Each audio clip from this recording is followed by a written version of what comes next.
that's an excellent question.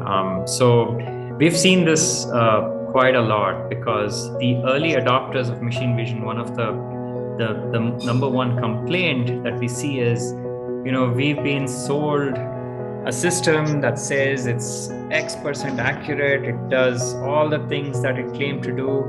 We installed it. Everyone was excited, and but a few months later, that promise doesn't live up to what is the reality is very different than what it started off with.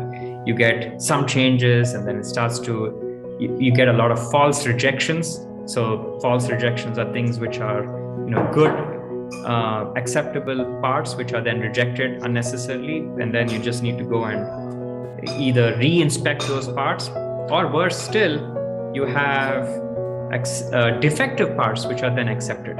So how do we then go back, and then you're dependent on the vendor to come and correct this. So it becomes a maintenance issue. Now, there's a couple of ways, and we've seen this quite a bit, and that's one of the, I would say, the number one complaint that I've seen from industries using machine vision. So a couple of things I would suggest as to how we can minimize those disruptions. Now, one, there is the qualification processes and methods that you use to ensure that a vision system is working. It has to be robust and strong. What do I mean by that? Is when you teach a system or you deploy a system, make sure that you have adequate representation of all the different types of permutations, combinations of, possible defects or possible parts or possible conditions that your system would have to inspect. So, preparation here is key. So let's go back to the cell phone example. You're trying to inspect cell phones. Now, before you qualify or deploy a system and let it run autonomously without human intervention, make sure you qualify the system by using all the different types of parts of cell phones with maybe n number of defect types that you have, that you've already collected and kept as sort of this golden set that you would then run through the system and make sure that the results are as expected. So a defective part always classifies as a defect, and a non-defective part always classifies as accepted. Now, run through these not just in terms of variety, but also in terms of repeatability. So run through them multiple times. So to also ensure there's repeatability. So those are the things that you could do, before you deploy it. But having said that, even to the best of your ability, you cannot practically predict all kinds of permutations, combination, have them be ready, make sure it is working. You're always going to encounter some surprises after you've deployed it. And we've seen things like, lighting condition changes or production process changes, which now change the finish of a particular part. So what is earlier very smoothly finished is now a little roughly finished, and things start to change. Or a new part gets introduced, or a new defect gets seen, which was earlier not seen before, because now you have all this data that you're capturing, and you can actually trace back those images or use those images to trace back your production process. So when these new things happen, you need to be alerted of this sooner than later. You don't want a customer calling you and say, hey, you shipped me this bunch of defective things.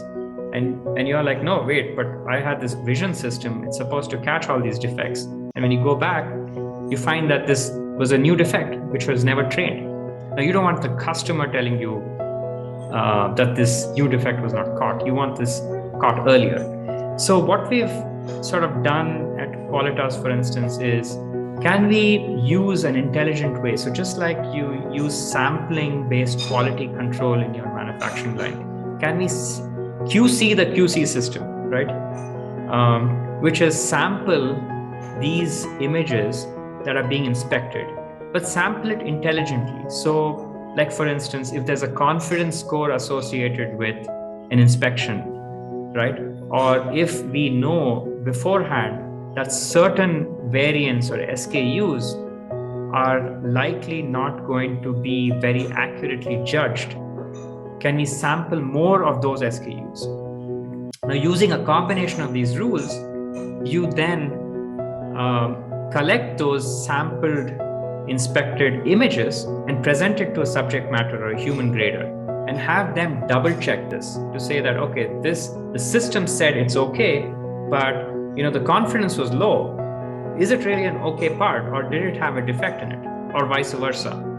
And now with this double checking, you are then preventing any kind of mispredictions early on in the process, and you may catch these early on and then correct those, retrain those, and then make sure that these surprises are then eliminated. So we call this a human in the loop grading system that we've developed, and which works very powerfully to maintain these systems, correct errors, predict errors from happening. And it's if you're thinking that you could just deploy a machine vision system and then forget about it and then just ignore this completely, then that's very ill-advised as a process. So you need to have these systems in place, but also intelligent systems, not just do random sampling or just go once in a while and check is it working okay, but across the spectrum of these inspections, you want to sample these and then monitor these in using the least amount of effort in order to predict and maintain and correct these systems. So that's my advice, and also a practice that we follow very effectively here at Qualitas.